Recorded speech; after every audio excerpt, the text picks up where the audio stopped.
Hello friends and well wishes. Good morning all of you. Welcome to the channel of Vinay Patnaik.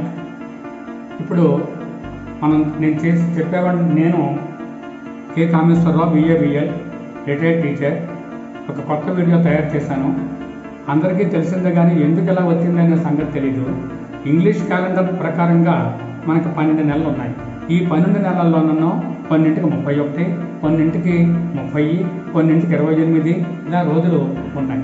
దీన్ని ఏర్పాటు చేసినటువంటి వాళ్ళు ఎందుకు చేశారు, ఎలా చేశారు అనే విషయాన్ని ఇప్పుడు నేను మీకు వివరిస్తాను.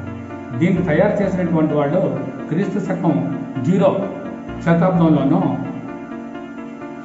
జూలియస్ సీజర్, అగస్టస్ సీజర్ అనేటటువంటి 2 ఖగోళ శాస్త్రజ్ఞులు తయారు చేశారు. దాని గురించి ఏం చేశారంటే మొట్టమొదట ఇంగ్లీష్ నెలలో 12 నెలల్లో వరుసగా వేసేసారు.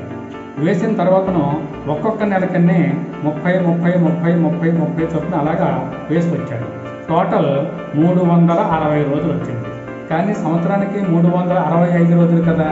ఆ మిగతా 5 రోజుల్ని ఎక్కడ అడ్జస్ట్ చేశారంటే జనవరికి 1, మార్చికి 1, మేకి 1, అక్టోబర్కి 1, డిసెంబర్కి 1 ఇలా మొత్తం 5కి 5 చేశారు. ఇప్పుడు 365 రోజులు సరిపోయింది కదా. ఇప్పుడు ఈ సంవత్సరానికి సరిపడేటటువంటి రోజులు వచ్చేసాయి. కానీ వాళ్ళలో చిన్న స్వార్థం వచ్చింది. ఏంటంటే జూలియస్ సీజర్ పేరున జూలై నెల ఉన్నది, అగస్టస్ సీజర్ పేరున ఆగస్టు నెల ఉంది. అంచేతన వాళ్ళు ఏం చేశారంటే జూలైకి +1 చేశారు, ఆగస్టుకి +1 చేశారు. ఈ రకంగా చేస్తే 2 రోజులు ఎక్కువైపోతున్నాయి కదా, 367 రోజులు వస్తున్నాయి కదా. అంచేత ఫిబ్రవరి నెలలోనూ -2 చేశారు. అప్పుడు 5 రోజులు సరిపోయింది.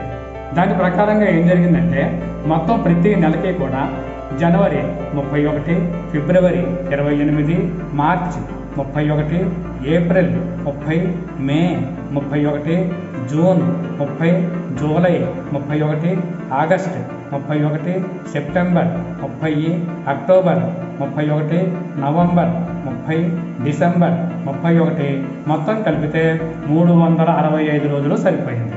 ఈ రకంగా సరిపెట్టారన్నమాట. ఒక్కొక్కప్పుడు లీప్ సంవత్సరం వస్తుంది 4 ఏళ్లకోసారి.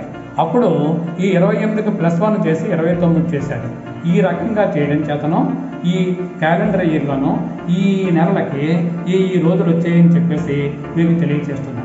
ఈ వీడియో మీకు నచ్చినట్లయితే లైక్ చేయండి, షేర్ చేయండి, సబ్స్క్రైబ్ చేయండి. ఇంకా ఎన్నెన్నో విలువైనటువంటి వీడియోలు మీకు ఇస్తాను. దాన్ని కూడా మీరు తెలుసుకొని జ్ఞానాన్ని పెంపొందించుకోవచ్చు. మీ భావి తరాల వాళ్ళకి కానీ మీ పిల్లలకు కానీ అందరికీ తెలియజేస్తే సంతోషిస్తాను. Thank you one and all.